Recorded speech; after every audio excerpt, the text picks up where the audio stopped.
Hello guys, welcome to HRS biology. मैं हार्दिक राठी आप लोगों का एचआरस बायोलॉजी में स्वागत करता हूं।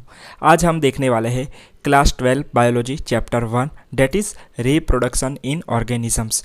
My introduction, I have done MSc in biotechnology from Sardar Patel university Anand Gujarat with first class. So guys, इस चैप्टर के अंदर और इस यूनिट के अंदर जो हमारा पहला यूनिट है 12th का, उसमें 4 चैप्टर्स है।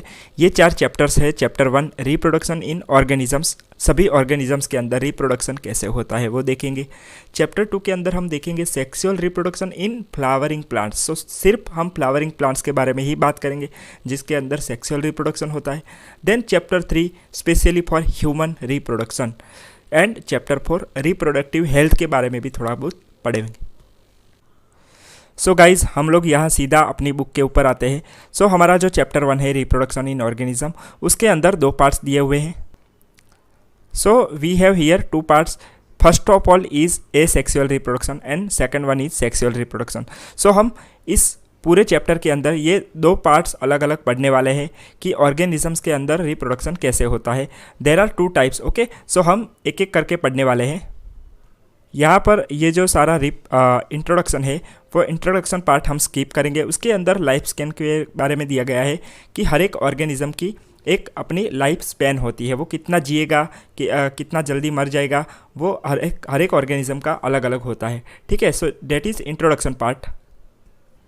यहाँ पर बहुत सारे ऑर्गेनिज्म दिए गए हैं तो हम सबका लाइफ स्पैन याद रखने वाले हैं। ये हमारे क्वेश्चंस के अंदर आ सकता है, एग्जाम्स में आ सकता है। ठीक है, सो गाइस, रिप्रोडक्शन क्या है? रिप्रोडक्शन की डेफिनेशन यहाँ पर दी हुई है। Reproduction is defined as a biological process, ये एक बायोलॉजिकल का प्रोसेस है, in which an organism gives rise to young ones.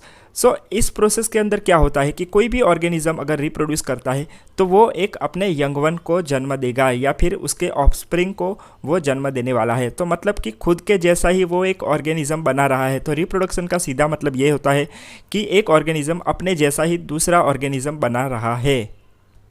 सो ये डेफिनेशन की बात हो गई।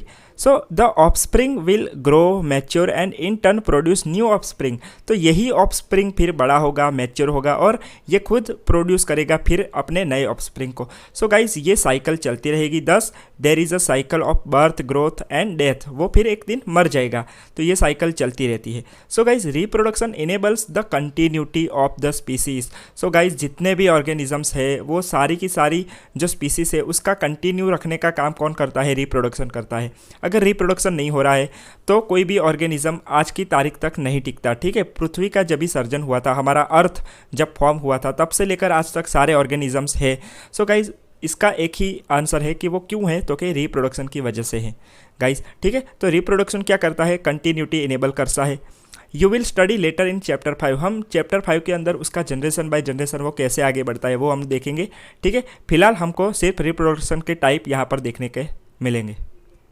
So guys, there is a large diversity in biological world and each organism has evolved its own mechanism to multiply and produce the offspring. So guys, हमें मालूम ही है कि organisms बहुत सारे हैं, बहुत बड़ी डाइवर्सिटी है हमारे ऑर्गेनिजम्स के अंदर, हमारी बायोलॉजिकल वर्ल्ड के अंदर। सो हर एक के पास अपना एक मैकेनिज़्म है, ओन मैकेनिज़्म टू मल्टीप्लाई। उसको खुद को रिप्रोड्यूस करने के बहुत सारे उसके पास मेथड्स है। अलग अलग ऑर्गेनिज्म के पास अलग अलग अपनी एक मैकेनिज़्म है कि वो कैसे रिप्रोड्यूस करेगा। ठीक है, उसमें बहुत सारे फैक्टर डिपेंड करते हैं, जैसे कि ऑर्गेनिजम्स हैबिटेट यानी कि वो कहाँ पर रहते हैं। अगर ऑर्गेनिजम्स की जगह है, अगर वो सूटेबल नहीं है तो वो वहाँ पर रिप्रोड्यूस नहीं करेगा। So organisms habitat is important. Internal physiology and several other factors are collectively responsible for how it reproduce. So guys, कहने का मतलब ये है कि लार्ज डाइवर्सिटी भले ही हो लेकिन उसके कुछ फैक्टर अफेक्ट करेंगे कि वो कैसे प्रोड्यूस करेगा। सो अलग अलग ऑर्गेनिजम्स के अंदर अलग अलग मेथड्स भी हैं उसकी खुद की प्रोड्यूस करने की। सो इस हिसाब से मेनली 2 पार्ट्स है यहाँ पर।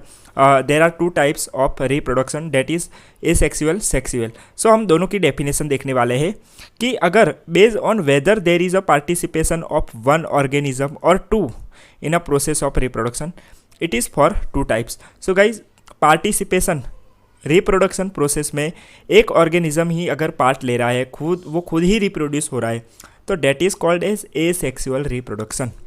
और अगर पार्टिसिपेशन दो ऑर्गेनिजम्स का है, मतलब कि दोनों ऑर्गेनिज्म मिलकर रिप्रोडक्शन प्रोसेस कर रहे हैं, तो guys that is called as sexual reproduction. So guys यहाँ पर दोनों डेफिनेशन आपको दी हुई है, ये दोनों डेफिनेशन हमको लर्न रखनी है, ठीक है। So when offspring is produced by a single parent with और without the involvement of gamete formation. So guys ज़रूरी नहीं है कि ए सेक्सुअल रिप्रोडक्शन में गैमेट फॉर्मेशन होता है, हो भी सकता है, नहीं भी हो सकता है, तो उस रिप्रोडक्शन को हम ए सेक्सुअल रिप्रोडक्शन बोलेंगे। देन व्हेन टू पेरेंट्स, मतलब कि ऑपोजिट सेक्स होंगे दोनों के और वो पार्टिसिपेट कर रहे हैं रिप्रोडक्टिव प्रोसेस में, से and also involve the fusion of male and female gametes. तो यहाँ पर मेल एंड फीमेल गैमेट का फ्यूजन इज़ इम्पॉर्टेंट, फ्यूजन होना ही चाहिए गैमेट्स का, तभी यहाँ पर सेक्सुअल रिप्रोडक्शन होने वाला है। सो गाइज यहाँ पर डिफरेंस क्लियर है, दोनों में क्या डिफरेंस है वो हम देख सकते हैं। तो गाइस आगे हम लोग बात करने वाले हैं ए सेक्सुअल रिप्रोडक्शन पे। सो गाइस आज का जो लेक्चर 1 है वो मैं यहीं पर ख़त्म कर रहा हूँ। मैं वेट कर रहा हूँ कि आपकी कमेंट्स, आप जितने ज़्यादा कमेंट्स करोगे कि सर हमें अगला पार्ट चाहिए, मैं उतनी ही जल्दी अपना सेकंड पार्ट लाने वाला हूँ।